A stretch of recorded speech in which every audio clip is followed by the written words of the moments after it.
ये स्थिति अहंकार रहित स्थिति है।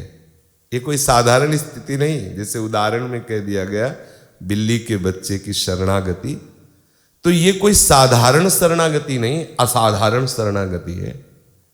ये असाधारण स्थिति है, ये देहाभिमान रहित स्थिति है।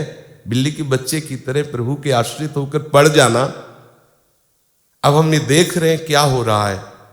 इतना धैर्य, इतना विश्वास, इतनी शांति, इतनी तृष्णा रहित स्थिति, इतनी निष्कामता, ये कोई साधारण स्थिति है?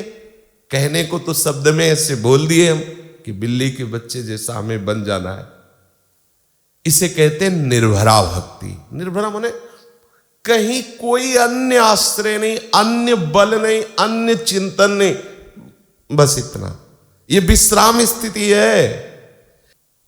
इस प्रारंभ स्थिति को, यहां की निर्भरा भक्ति के प्रारंभ स्थिति को लाने के लिए कुछ बातें हमें नहीं करनी और कुछ करनी है।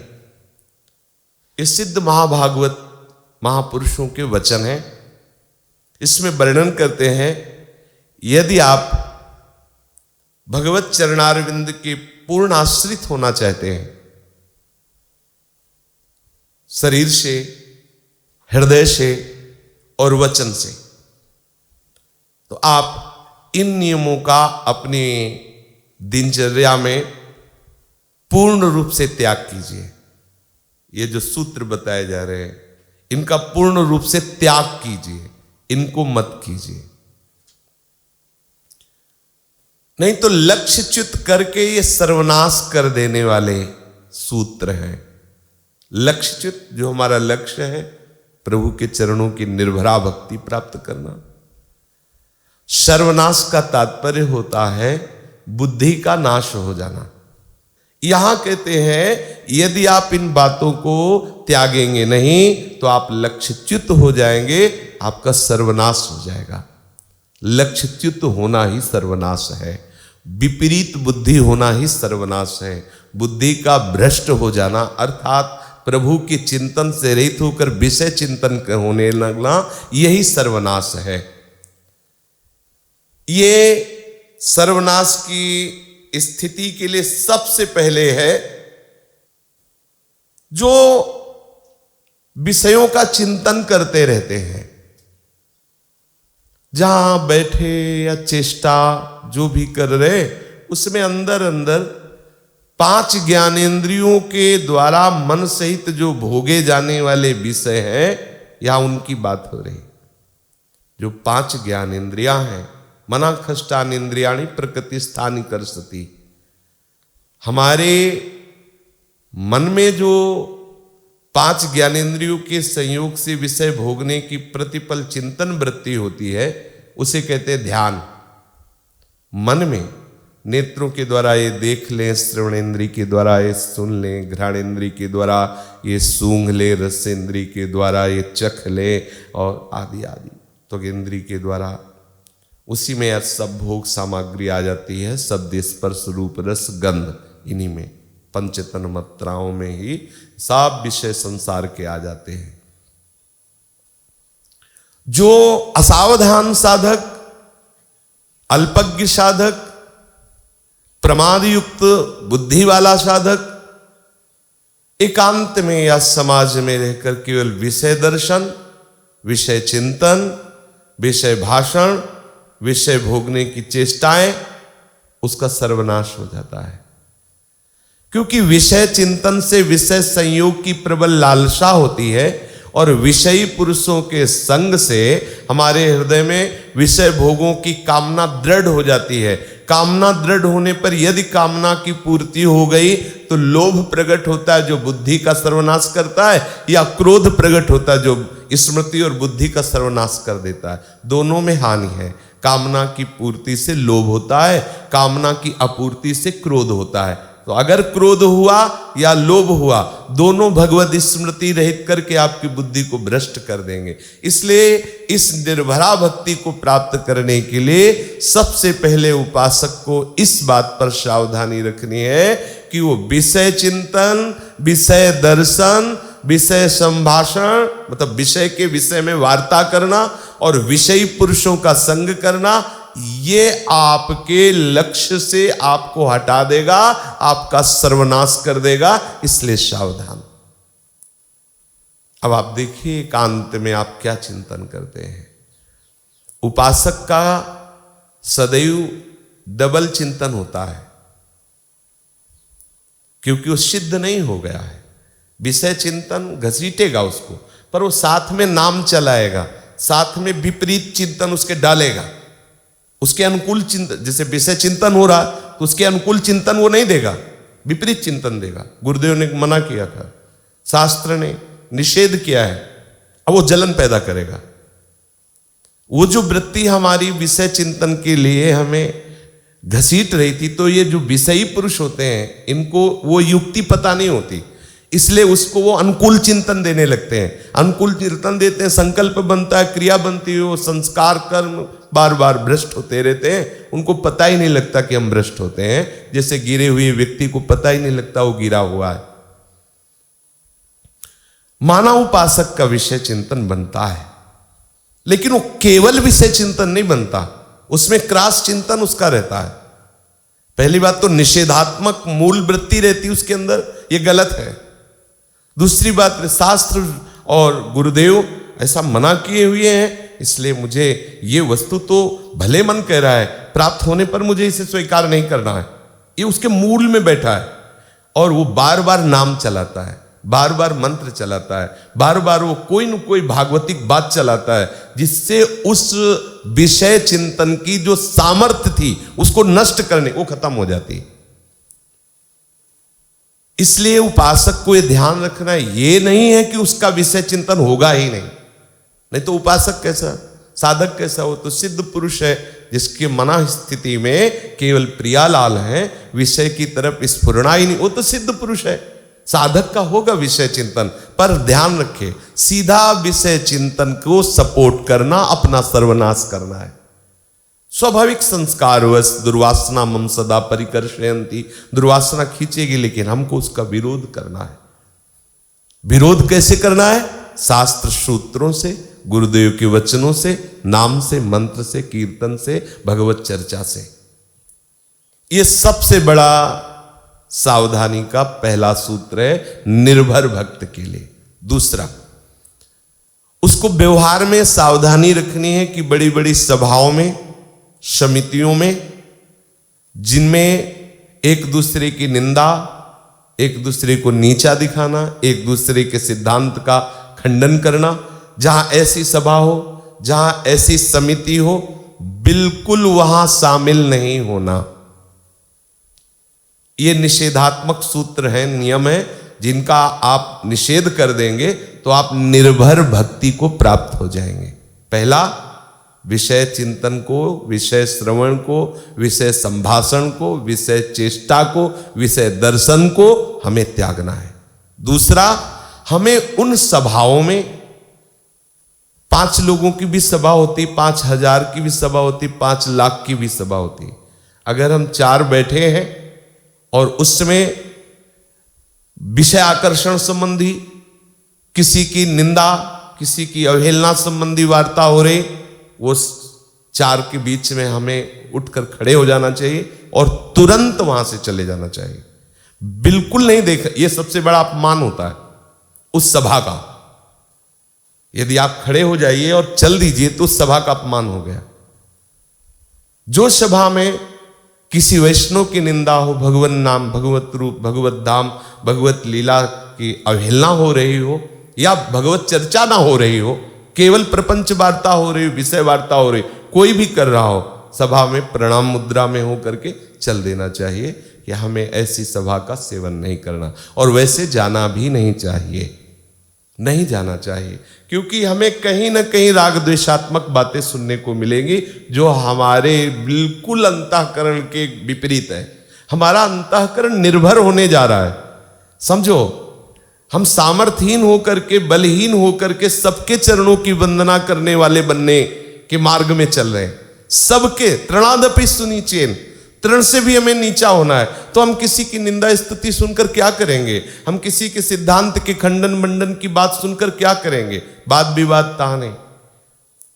प्रेम प्रवाह में हमारे चित्त को डालने के लिए जो दैन्यता चाहिए, जो निर्भरता चाहिए, जो समर्पण चाहिए, उसके लिए सभा समितियों में जाना ठीक नहीं। तो जहां भगवत चर्चा होती है, जहां कृष्ण कथा हो रही है, प्रियालाल की चर्चा हो रही, रसमयी वार्ता हो रही, कोई भी भगवत संबंधी एक तार भगवत नाम रूप गुण लीला का वर्णन हो रहा है, वहां जाने से तुम्हारा कभी अमंगल नहीं हो सकता। कभी भी कहीं भी किसी भी संप्रदाय का हो रहा हो, कहीं अमंगल नहीं हो सकता। क्योंकि जहां एकतार भगवत चर्चा होती, भगवत यश होता है, तो जैसे हम प्रियालाल के प्रेमी जन हैं, शरणागत जन हैं, और हमें कोई भी भगवत चर्चा मान लो हो रही, हम बैठे हैं, तो हमारे प्रिया प्रीतम के चरणों में प्रीति वर्धन करेगी वो चर्चा। भले हमारे चित्त में वो आनंद वर्धन करने वाली बात नहीं कर रहे, उस अन्य चर्चाएं भगवत संबंधी कर रहे हैं, तो उसका परिणाम होगा कि हमारी आसक्ति बढ़ती चली जाएगी। अब जैसे कोई प्रभु की श्री हरि के अन्य अवतारों की चर्चा कर रहा है, तो उसी समय देखना आप, आपके हृदय में वो चर्चा क्या करेगी? प्रियाजू से बढ़कर रूपवान तो कोई है ही नहीं, प्रियाजू से बढ़कर सामर्थ्यवान तो कोई है ही नहीं। जब साक्षात श्री कृष्ण के, अब आपके अंदर ये चलता रहे कि हो क्या रहा है, क्या हो रहा है, वो आपके ही आराध्य देव में प्रीति वर्धन करेगी। क्योंकि हरि चर्चा है, भगवत चर्चा है, चाहे जिस अवतार की चर्चा हो, ये आंतरिक बात आपको बता रहे हैं। लेकिन जो प्रपंच वार्ता है, जहां एक दूसरे के खंडन मंडन की बात है, जहां विजय और पराजय की बात है, जहां अपनी ऊंचाई की बात है, वो बातें हमें नहीं सुननी। ये दूसरा सूत्र बिल्कुल इसे बैठा लीजिए। यदि निर्भर भक्ति प्राप्त करनी है तो ये सूत्र अपने हृदय में रख लीजिए। जो अपने आराध्य देव के यश से रहित ग्रंथ हो, उसे नहीं पढ़ना हमें।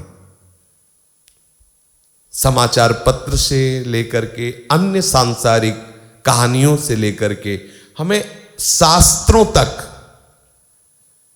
जहां राधा किशोरी नहीं, जहां प्राण प्रीतम श्याम सुंदर नहीं, जहां उनका निज महल वृंदावन, उनके निज प्रेमी जनों की चर्चा नहीं, हमें अपना समय ऐसे ग्रंथों के स्वाध्याय में नहीं देना।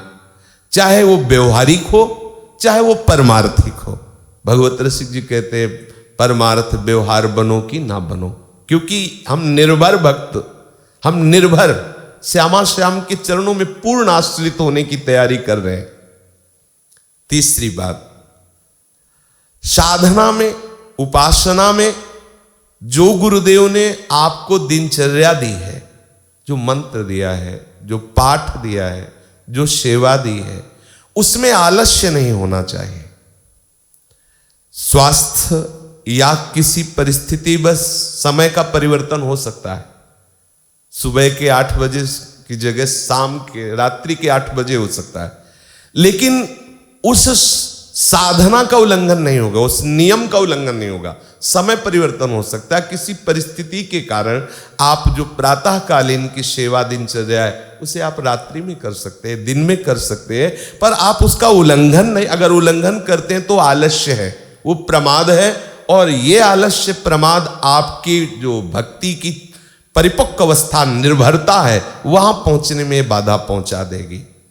दीर्घ सूत्रता कल कर लेंगे, परसों कर लेंगे। देखो, कहा था ना कि वो नियम पूरा होना चाहिए, तो हम 10 दिन में एक एक माला बढ़ा करके, ऐसे वो दीर्घ सूत्रता, ऐसा नहीं होना चाहिए। इस मार्ग के पथिक को चाहिए, काल करे सो आज, कल आज करे सो अब। पल में परलय होएगी, बहुरी करोगे कब, पता नहीं कब आंखें मुंद जाए। हम 10 दिन की बात सोच रहे हैं, 10 सेकेंड का भरोसा नहीं। हम कोशिश करें कि हम दीर्घ सूत्री न बने। अपने जो परमार्थ का या हमें जो भागवतिक व्यवहार की सेवा मिली है, उसे हम आगे के लिए ना टालें। ये यहाँ रखना है, रख देंगे, ऐसा नहीं। सेवा का कार्य है, अभी इसी क्षण उसको पहले पूरा करो, फिर अगली बात करो। अश्रद्धा, इतने दिन हो गए मंत्र जपते हुए, चतुरासी जी का पाठ करते हुए, वृंदावन वास करते हुए। कहते थे वृंदावन वास करो, चतुरासी जी का पाठ करो, निज मंत्र जप करो, आप निकुंजेश्वरी को देख लोगे, निकुंज को दिखाई देने, लीला में प्रवेश हो जाएगा और शांत। यहां तो कुछ नहीं हुआ। मुझे तो लगता है जैसे मैं पहले आया था वैसे आज भी हूं। कोई निकुंज नहीं दिखाई दिया, कोई अनुभव नहीं आ रहा, कोई दिव्यता नहीं, वही जलन, वही काम, वही क्रोध, वही। ऐसा कभी मत सोचना। पीछे कई बार चर्चा में कहा है कि बहुत महीन परतें लगी हुई हैं और शास्त्र और संतों के वचनों पर विश्वास ही इस मार्ग में बहुत बड़ा सहारा है। उसी विश्वास बल से हम आगे बढ़ते हैं। नवयोगेश्वर वार्ता में वो वर्णन करते हैं कि प्रभु के एक एक नाम का भजन का प्रभाव पड़ता है। जैसे हम एक कवल पाते हैं तो क्षुधा निवृत्ति होती है, तुष्टि होती, पुष्टि होती है। ऐसे ही हम एक बार राधा बोलते हैं, एक बार मंत्र जप करते हैं तो उतना प्रभाव संसार से वैराग्य, स्वरूप का बोध और भगवत चरणारविंद में प्रेम तीनों होते हैं। हमें इस बात पर विश्वास करना चाहिए। तो जो हम मंत्र जप कर रहे हैं, जो हम वृंदावन वास कर रहे हैं, जो हम चतुरासी जी का पाठ कर रहे हैं, भले मुझे अनुभव में नहीं आ रहा लेकिन परिणाम बहुत मंगलमय है, मुझे श्री जी मिलेंगी, ऐसा विश्वास कभी टले ना, कभी अश्रद्धा ना होने पावे। और हो जाती है। लंबी यात्रा है, कभी कभी खान पान गड़बड़ हुआ, कभी कुसंग हो गया तो अश्रद्धा। जब हम अंदर देखते हैं कि आनंद नहीं, जलन बढ़ रही, तो लगता है इस मंत्र में ताकत नहीं है क्या? वृंदावन वास का कोई फल नहीं है क्या? चतुरासी जी के पाठ का फल कहते हैं भवजल निधि को नाव, काम पावक को पानी। तो यहां तो हम रोज पाठ करते हो, हृदय में काम वेदना सवार है, ये पानी कब गिरेगा उसमें? होता है ना मन में। तो अब आपको दिखाएं अगर हम कि कामाग्नि होती क्या है, तब तुम्हें पता चले। बहुत सुंदर पत्नी है, बहुत बड़ा पदाधिकारी है, बहुत सारी व्यवस्थाएं हैं, नौकर चाकर हैं, हजारों लोग उसके आगे सलाम करते हैं, सलूट करते हैं, और वो बेचारा दूसरे की पतली की तरफ देख रहा है और उसके परिणाम स्वरूप उसकी पतली उसको पीट रही है, उसको समाज से बहिष्कृत किया जा रहा है।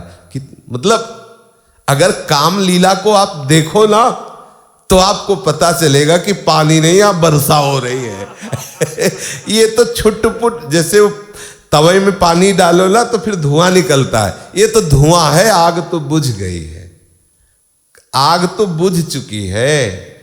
कामाग्नि की अगर ज्वाला को देखो तो काम से पीड़ित होकर मां अपने पुत्र की हत्या कर रही है, पुत्र अपने मां की हत्या कर रहा है, पति पत्नी की, पत्नी पति की, के मतलब झांक करके देखो तो आतंक मचाए हुए है ये। लेकिन आपके हृदय में स्फुरणा होती है और गायब हो जाता है, ये वर्षा ही हो रही है, आप उसे समझ नहीं पा रहे। एक दिन देखोगे, विश्वास करना। हम अपने हृदय को साक्षी करके कहते हैं, क्योंकि इस हृदय में भी वो सब विकार जो सृष्टि में आते हैं वो सब पक्का समझो। ऐसी कृपा का उदय होता है। जिन विकारों से डर लगता था कभी ऐसा ना हो जाए, कहीं ऐसा ना हो जाए, उन्हीं विकारों की बाहुल्यता, उन्हीं विषयों की बाहुल्यता होने पर, जैसे घड़ी से सेल खींच लो तो सुई मिनट की मिनट जगह में, सेकंड की सेकंड की जगह में, और घंटे की जगह में हिल नहीं सकती।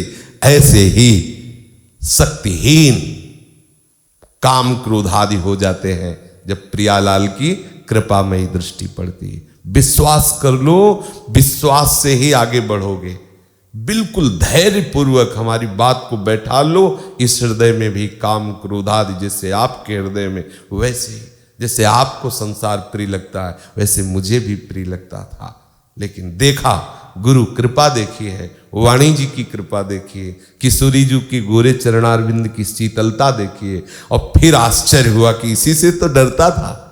जिससे हम डरते थे वो रस्सी का सांप था। चूंकि डरला बनता ही नहीं है, ना उसमें दांत थे, ना उसमें विष था, और ना वो था, केवल भ्रम था। पर जब तक नजदीक नहीं पहुंचा जाता तब तक ये रस्सी का सांप चैन नहीं ले देता, उसे बहुत जलाता है, बहुत तड़पाता है, बहुत भयावह, बहुत क्लेशदायक है। इसलिए आप कभी अविश्वास न करें। ये सूत्र हृदय में धारण कर ले।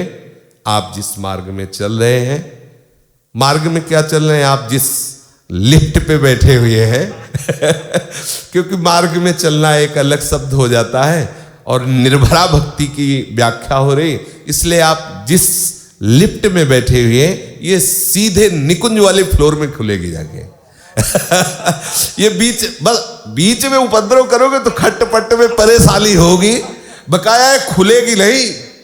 ये खुलेगी तो उसी फ्लोर में जा गलबैया दिए हुए प्रिया प्रीतम मंद मंद मुस्कुराते हुए विहरण कर रहे। इसलिए अश्रद्धा कभी मत करना और निश्चय की कमी मत होने देना। निश्चय की कमी, जैसे हमारा निश्चय है हम अपने जीवन को वृंदावन धाम की धूल में समर्पित कर दिए, निश्चय हमारा का तात्पर्य हम सबका। बीच में विघ्न आएंगे, ऐसा नहीं कि आपने कह दिया तो हो गया। कई तरह के विघ्न आ सकते हैं।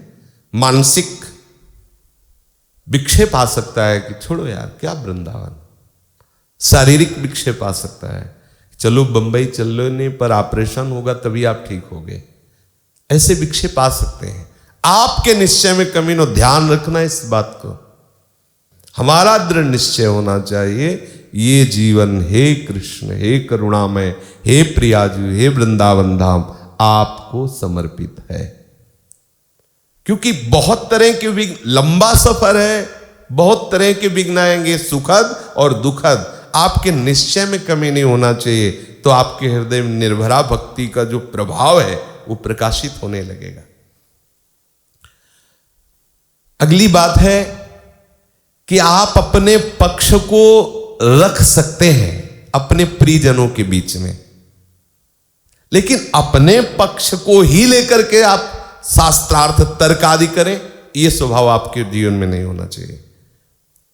जैसे आपसे कोई वार्ता कर रहा है भक्ति संबंधी, तो आप अपने पक्ष की बात रख सकते हैं कि हमारे हृदय में इस भक्ति का विशेष आदर है कि भगवत चरणारविंद के आश्रित रहे, नाम कीर्तन करे, धामाश्रित रहे, प्रेमी जनों का संग करे।